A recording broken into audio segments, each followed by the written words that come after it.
All right, Jim here at Lead Stream Suite and Flow Patient. Now, I don't know if this particularly would help you with what you're trying to achieve, but I'll bounce this idea off of you. I kind of built it out so that I could do this video and send it over to you. So I hope it's useful to somebody somehow. So first thing I did is I built out a form. This form has a couple of custom fields that I've attributed to the contacts additional info area.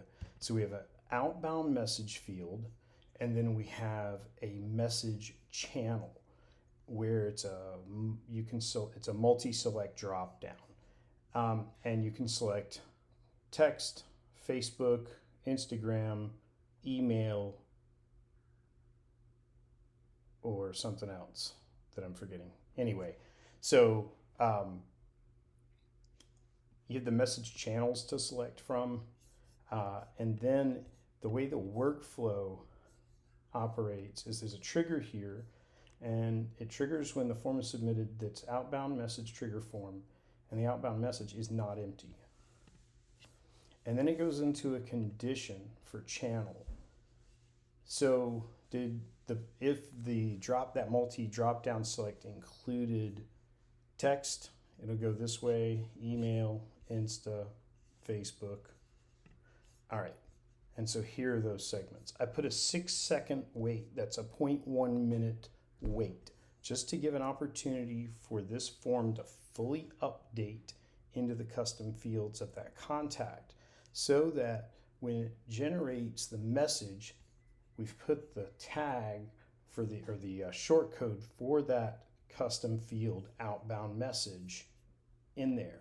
And then so depending on if you selected one or more of these, it would send that message out to them 6 seconds after you hit submit on the form. So maybe this is a way to achieve what you're trying to do. And if it's not, maybe it'll do something cool for you down the road. Hey, I want to address one more thing here. A lot of people, I think, are looking for something like this so that the first salesperson who reaches out to the contact could be assigned to that contact. There's really just no clean way to do that anybody's figured out quite yet. Although maybe it's possible, it's just going to require a little bit of workflow juggling perhaps to make it happen. But I think that at the end of the day, it's kind of silly to give assignment of a contact to a salesperson who has yet to get an appointment. And I think that that's obviously how GHL saw it as well when they designed this system, because it means that like you can assign the contact once they book an appointment with that individual. So that's pretty easy. Anyway, if you give each of these people who might be reaching out one more thing I meant to mention. This does not allow re-entry. So this would be a one-time outreach for the salesperson. So that means the first one to try it is going to be the only one that's going to get it through this. Okay, so there's no takesy-backsies here on that.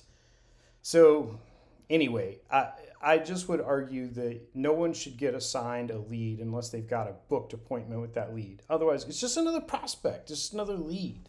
As a sales guy, I believe that. And I've worked in big organizations where we had, in one case, there were 100 other salespeople in my office. In another case, there were just 10 of us, which is fiercely competitive.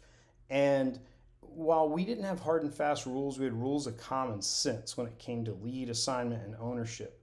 If we looked into Salesforce and we saw that someone else owned a lead, but we also saw that they had no outreach to them in many months, they've never had an appointment, never gotten any documentation from them, nothing.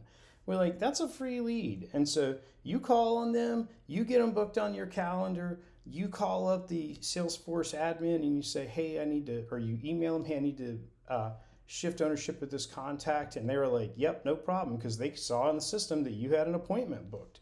They understand, and that was just the rules of the game. And that incentivizes your salespeople to get appointments, not outreaches, not first outreaches. So that's all I just wanted to add on if that's what this interest was.